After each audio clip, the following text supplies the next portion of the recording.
नमस्कार दोस्तों, स्वागत है आपका आज के मुख्य समाचार में, जिसमें सबसे पहली और बड़ी खबर में आपको बताएंगे कि दिल्ली के शाहीन बाग से करीब 300 करोड़ रुपए की 50 किलो हेरोइन और 30 लाख रुपए बरामद।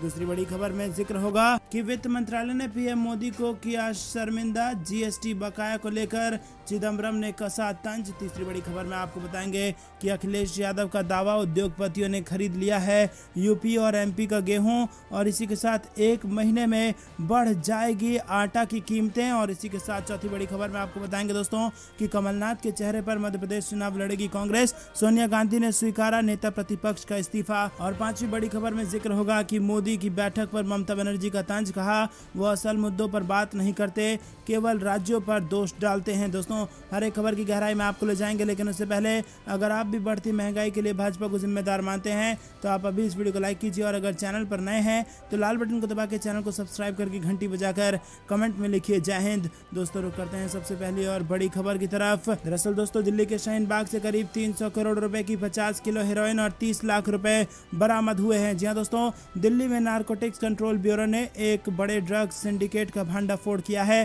केंद्रीय ड्रग्स एजेंसी ने हेरोइन की एक बड़ी खेप बरामद की है। वहीं एक इंटरनेशनल ड्रग्स सिंडिकेट का खुलासा करते हुए कुछ लोगों को गिरफ्तार किया गया है। इस ड्रग्स सिंडिकेट के तार अफगानिस्तान तालिबान से जुड़े हुए हैं। शाहीन बाग से 50 kilo heroin, 30 lakh cash, note गिनने की मशीन और 47 किलो अन्य ड्रग्स बरामद की गई है। बरामद की गई हेरोइन की कीमत करीब 300 करोड़ रुपए है। बताया जा रहा है कि अफगानिस्तान से ड्रग्स की खेप दिल्ली आई थी। ड्रग्स की खेप फ्लिपकार्ट पैकिंग में बंद थी और इसके अलावा ट्रैवल बैग में छिपाया गया था।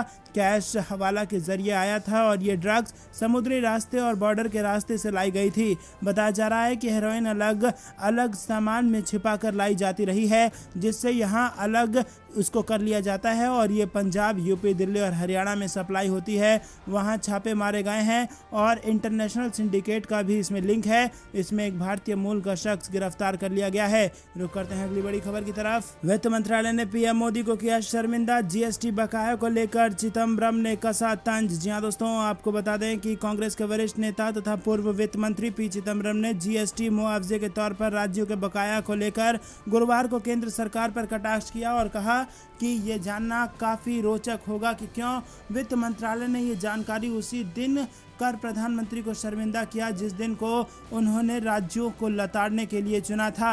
वित्त मंत्रालय ने बुधवार को कहा कि केंद्र सरकार ने मार्च 2022 को समाप्त हुए वित्त वर्ष के लिए 8 महीने के जीएसटी मुआवजे की राशि को राज्यों को जारी कर दिया है, जबकि सेस फंड में अपर्याप्त राशि बची होने की वजह से 78,704 करोड़ रुपए की राशि पेंडिंग रह गई है।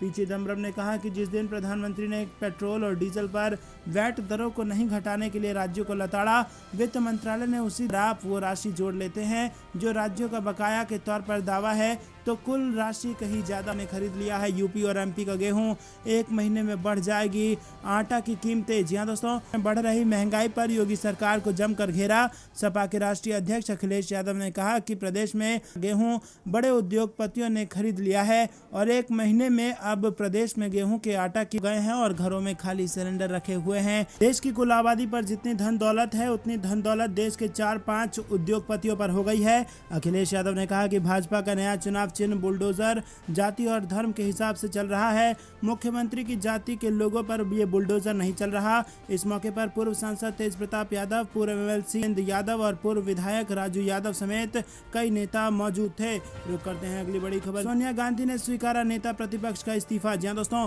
मध्य प्रदेश के पूर्व प्रदेश अध्यक्ष कमलनाथ ने गुरुवार को विधानसभा में प्रतिपक्ष के नेता पद से इस्तीफा दे दिया है।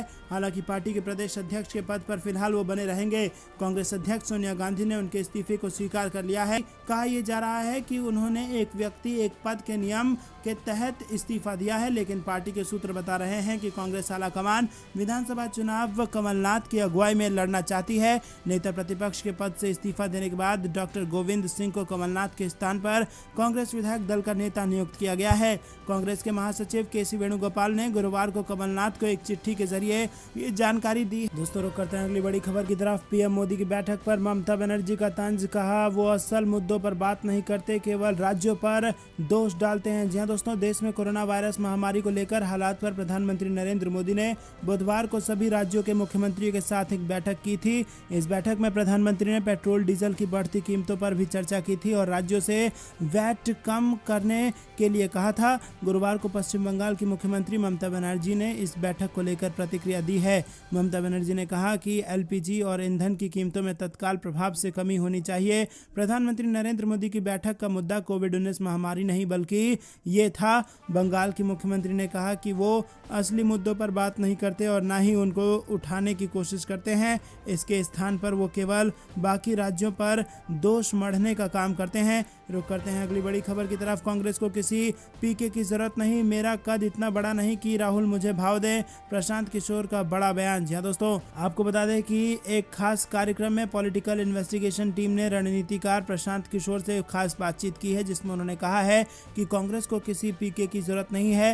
उन्होंने कहा कि मीडिया मुझे जरूरत से ज्यादा बड़ा बनाकर दिखा रही है, मेरा कद किरदार इतना बड़ा नहीं है कि राहुल गांधी मुझे भाव दे। कांग्रेस को किसी पीके की कोई जरूरत नहीं है, खुद वो फैसले ले सकते हैं। कहा कि मुझे कांग्रेस को जो बताना था वो बता दिया गया है, अब उनकी मर्जी है कि वो उस पर काम करें या ना करें। प्रशांत किशोर ने आगे बताया कि कांग्रेस को दिए लीडरशिप के फार्मूले में न राहुल गांधी थे न प्रियंका गांधी, अब ऐसे में इसमें किसका नाम है, इस पर पीके ने चुप्पी साधी हुई है। उन्होंने आगे ये भी कहा कि कांग्रेस ने बातचीत में नेता को लेकर कोई चर्चा कांग्रेस के साथ नहीं हुई। रुक करते हैं अगली बड़ी खबर की तरफ, जो कि बढ़ते कोरोना से जुड़ी आ रही है। कोरोना संक्रमण की नई लहर की आशंका, बढ़ते कोरोना संक्रमण से नई लहर की आशंका, डॉक्टर्स बोले खतरा बरकरार, बचाव के लिए अपनाएं ये उपाय। जी हाँ दोस्तों, आपको बता दें कि देश में कोरोना वायरस संक्रमण के मामले लगातार बढ़ते जा रहे हैं और इसी बीच रफ्तार फिर से तेज हो गई है और गुरुवार को देश भर में कोविड-19 के 3000 मामले सामने आए हैं। और इस बीच हेल्थ एक्सपर्ट्स ने चेतावनी देते हुए लोगों से कोविड अनुरूप व्यवहार करने की अपील की है। उन्होंने कहा कि ये नहीं समझा जाए कि कोरोना खत्म हो गया है। न्यूज एजेंसी से बातचीत में बेंगलुरु स्थित Tata institute of genetics and society के डॉक्टर राकेश मिश्रा ने कहा कि कोरोना वायरस से जुड़ा खतरा अभी कम नहीं हुआ है और इस वायरस से बचाव के लिए लोग सभी जरूरी सावधानी बरतें। दोस्तों, रुक करते हैं अगली बड़ी खबर की तरफ। सचिन पायलट की सोनिया गांधी को दो टूक, तुरंत बदला जाए राजस्थान का सीएम, नहीं तो पंजाब जैसा हो जाएगा हाल। जी हाँ दोस्तों, राजस्थान के कांग्रेस नेता सचिन पायलट ने पार्टी को नई चिंता में डाल दिया है। पायलट ने पार्टी अध्यक्ष सोनिया गांधी, महासचिव प्रियंका गांधी और राहुल गांधी से पिछले कुछ हफ्तों में 3 बैठकों की है और सचिन ने साफ कह दिया है कि पार्टी बिना देरी किए उन्हें राजस्थान का मुख्यमंत्री बनाए। वहीं दोस्तों, सूत्रों के हवाले से बताया गया कि सचिन पूरे 1 साल से अधिक समय के लिए मुख्यमंत्री बनना चाहते हैं ताकि ये सुनिश्चित हो कि पार्टी सत्ता में लौट सके। सूत्रों ने कहा कि सचिन ने सोनिया गांधी और प्रियंका गांधी से साफ कह दिया है कि राजस्थान भी पंजाब की तरह बुरी तरह हार सकता है। पंजाब में देरी से हुए निर्णय के कारण चरणजीत सिंह चन्नी की मुख्यमंत्री के पद पर अंतिम समय में नियुक्ति की गई थी। राजस्थान में दिसंबर 2023 में चुनाव होने हैं और ऐसे में सचिन पायलट ने अपनी बात पार्टी के प्रमुख के सामने रख दी है। दोस्तों, रुक करते हैं अगली बड़ी खबर की तरफ। जिग्नेश मेवाणी की गिरफ्तारी पर बोले राहुल गांधी असहमति को कुचल सकते हैं लेकिन सच्चाई को कैद नहीं कर सकते। जी हाँ दोस्तों, गुजरात में बुधवार देर रात दलित नेता जिग्नेश मेवाणी की गिरफ्तारी के कुछ घंटों बाद कांग्रेस पार्टी के पूर्व अध्यक्ष राहुल गांधी ने केंद्र सरकार को फटकार लगाई है। राहुल गांधी ने केंद्र सरकार पर निशाना साधते हुए कहा कि आप असहमति को कुचल तो सकते हो लेकिन सच्चाई को कैद नहीं कर सकते। राहुल गांधी ने ट्वीट करके मोदी सरकार को घेरने की कोशिश की और अपने ट्वीट में राहुल गांधी ने डरो मत और इसी के साथ सत्यमेव जयते जैसे हैशटैग भी लगाए हैं। दोस्तों, रुक करते हैं अगली बड़ी खबर की तरफ। मानहानि केस में आरएसएस नेता को कोर्ट का आदेश, राहुल गांधी को चुकाएं 1000 रुपए का जुर्माना। या दोस्तों, मानहानि के एक मामले में प्रथम श्रेणी के न्यायिक मजिस्ट्रेट की अदालत ने गुरुवार को राष्ट्रीय स्वयंसेवक संघ के नेता राजेश कुंटे को कांग्रेस नेता राहुल गांधी को 1000 रुपए का जुर्माना भरने का आदेश दिया। यह आदेश शिकायतकर्ता द्वारा स्थगन आवेदन पेश करने के बाद दिया गया है। अदालत ने दिल्ली से एक और नोटरी गवाह पेश करने के लिए शिकायतकर्ता के अनुरोध को खारिज करने के बाद मार्च में सुनवाई स्थगित कर दी थी। दोस्तों, रुक करते हैं अगली बड़ी खबर की तरफ। जहांगीरपुरी दंगों के बाद पहली जुमे की नमाज अलर्ट पर दिल्ली पुलिस, जामा मस्जिद की अपील, नमाज के लिए ना आए बच्चे। जी हाँ दोस्तों, आपको बता दें कि दिल्ली के जहांगीरपुरी में शनिवार की शाम हनुमान जयंती की शोभा यात्रा पर पथराव और आगजनी की घटना हुई है और उत्तरी पश्चिमी दिल्ली के जहांगीरपुरी में दो समुदाय के लोग आमने सामने आ गए हैं। पिछले शनिवार को जहांगीरपुरी में हुई हिंसा के बाद ये पहला जुमा है, लिहाजा जुमे की नमाज को लेकर पुलिस अलर्ट पर है। जहांगीरपुरी में सीसीटीवी कैमरे से निगरानी की जा रही है। पुलिस यहां एक अस्थायी निगरानी स्टेशन भी तैयार करेगी। वहीं इलाके में किसी भी तरह की गतिविधि पर ध्यान देने के लिए पर्याप्त संख्या में सुरक्षा कर्मियों की तैनाती भी की गई है। जहांगीरपुरी में सियासी दलों के नेताओं के दौरे से पहले सुरक्षा बढ़ा दी गई है और इस बीच जामा मस्जिद की अपील की गई है कि हालात को देखते हुए मस्जिद से जुमे की नमाज में बच्चों को ना लाएं। तो दोस्तों, ये थी दिन भर कुछ बेहतरीन और बड़ी खबरें। तक बने रहने के लिए बहुत बहुत धन्यवाद। देख रहे थे आपका अपना चैनल। जय हिंद, जय भारत।